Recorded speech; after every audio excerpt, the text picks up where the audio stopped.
नमस्कार दोस्तों आज की इस वीडियो में हम लोग माइनर 1C हिंदी यानी कि जो कि सेमेस्टर 5 वालों को माइनर पढ़ना है हिंदी, ठीक है। उनके लिए हम लोग VBI इंपॉर्टेंट क्वेश्चन देखेंगे। लेकिन दोस्तों इसमें बहुत सारा क्वेश्चन हमने नहीं लिया है, सिर्फ टॉप 10 क्वेश्चन लिए हैं, टॉप 10, ठीक है। सिर्फ 10 ही है, यही 10 क्वेश्चन आप कर लीजिएगा। आपके पास समय भी कम है, यही 10 क्वेश्चन में आपका जो है 7 में से जो 4 क्वेश्चन एग्जाम में अटेंड करना रहता है, सब चारों यहीं से मिल जाएंगे, ठीक है। इसमें जितने भी है मोस्ट इम्पॉर्टेंट क्वेश्चन लिया गया है। तो चलिए शुरू करते हैं।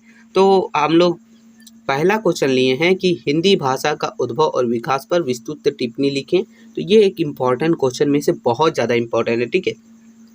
लगभग हर बार ये पूछा जाता है, ठीक है। तो इसलिए आप जो है इसे हर हाल में कर लीजिएगा, ठीक है दोस्तों। दूसरा क्वेश्चन है दोस्तों, बोल रहा है कि अपभ्रंश प्राकृत और संस्कृत का हिंदी भाषा पर प्रभाव स्पष्ट कीजिए। यानी हिंदी भाषा पर जो है अपभ्रंश का, प्राकृत का और संस्कृत का क्या प्रभाव पड़ा था, उसको आपको स्पष्ट करते हुए लिखना है, ठीक है। तो ये हम लोग का रहा दूसरा क्वेश्चन। अब क्वेश्चन नंबर तीसरा हम लोग देखेंगे, ये भी मोस्ट इम्पॉर्टेंट है, ये भी लगभग बार आपका पूछा जा चुका है पहले, ठीक है, और पूछा जाएगा आपके सिलेबस के अकॉर्डिंग। तो बोल रहा है पूर्वी और पश्चिमी हिंदी की प्रमुख बोलियों कौन कौन सी है, इनका तुलनात्मक अध्ययन कीजिए। यानी तुलना करते हुए दोनों, जैसे इन दोनों का तुलना कीजिएगा अंतर के साथ, और दोनों का अध्ययन कीजिए। मतलब कि पूरा संक्षिप्त में लिखना है कौन कौन सी बोलियां हैं, उनका क्या क्या तुलनात्मक अध्ययन है, ठीक है, हर एक चीज़, ठीक है। तो ये क्वेश्चन नंबर तीसरा है। अब क्वेश्चन नंबर चौथा देखते हैं, बोल रहा है कि ब्रज भाषा और अवधी की विशेषताओं की तुलना कीजिए। यानी दोनों की विशेषता लिखना है कि यानी ब्रज भाषा का क्या विशेषता है, अवधी क्या विशेषता है। तो ये दोनों की विशेषता आपको लिखना है साथियों, ठीक है। अब क्वेश्चन नंबर हम लोग 5वां देखेंगे। तो बोल रहा है कि राजभाषा और राष्ट्रभाषा में क्या अंतर है, हिंदी को राजभाषा घोषित करने की क्या औचित्य था। तो ये एक इम्पॉर्टेंट क्वेश्चन में एक है, और आपका सिलेबस जो है बहुत छोटा है, तो आप जो है एक दिन में भी कर सकते हैं अगर आप अच्छे से तैयारी करना शुरू करें तो, ठीक है। और ये भी टोटल 100 मार्क्स का है, तो इसे आप इग्नोर थोड़ा भी मत कीजिएगा, ठीक है।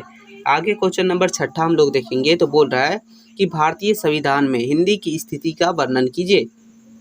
यानी कि भारतीय संविधान में जो है हिंदी की स्थिति क्या है, उसका आपको वर्णन करना है। अनुच्छेद 343 का विशेष उल्लेख कीजिए। इसमें ऐसा लिखा है, हो सकता है क्वेश्चन में ये ना लिखा हो, लेकिन आपका इसका उल्लेख करना है।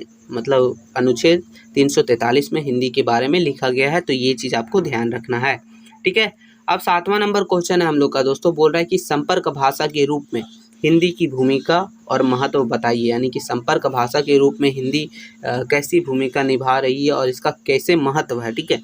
ये चीज़ों को आपको डिटेल में लिखना है। ये हम लोग का था क्वेश्चन नंबर 7। अब क्वेश्चन नंबर 8वां हम लोग देखेंगे। बोल रहा है कि प्रयोजन मूलक हिंदी क्या है, इसके उपयोग के क्षेत्र स्पष्ट कीजिए। यानी कि प्रयोजक मूलक हिंदी क्या है वो लिखना है, उसके बाद इसके जो उपयोग हैं, ठीक है, कहाँ कहाँ उपयोग होते हैं, ये सब चीज़ को आपको लिखना है। अब 9वां नंबर क्वेश्चन हम लोग का दोस्तों, बोला है कि परिभाषिक शब्दावली की आवश्यकता और निर्माण की विधियां समझाइए। यानी परिभाषिक शब्दावली जो है उसकी क्या क्या आवश्यकता है और उसका निर्माण किन किन विधियों से होता है। तो ये क्वेश्चन नंबर 9वां है हम लोग का, ठीक है। अब क्वेश्चन नंबर 10वां देखेंगे। बोल रहा है कि अनुवाद क्या है, अनुवाद, हिंदी अनुवाद की प्रमुख विधियां और समस्याओं पर प्रकाश डालिए। यानी अनुवाद क्या है पहले ये लिखिएगा, फिर हिंदी अनुवाद की प्रमुख विधि क्या है और उसकी क्या क्या समस्याएं हैं। तो ये टोटल 10 प्रश्न है, 10 ही क्वेश्चन है जो आपको करना है, ठीक है। अगर आपके पास समय कम है तो आपको यही 10 क्वेश्चन कर लीजिए। 7 में से जो 4 आपको देना रहता है, सब इसी में से आपको मिल जाएगा।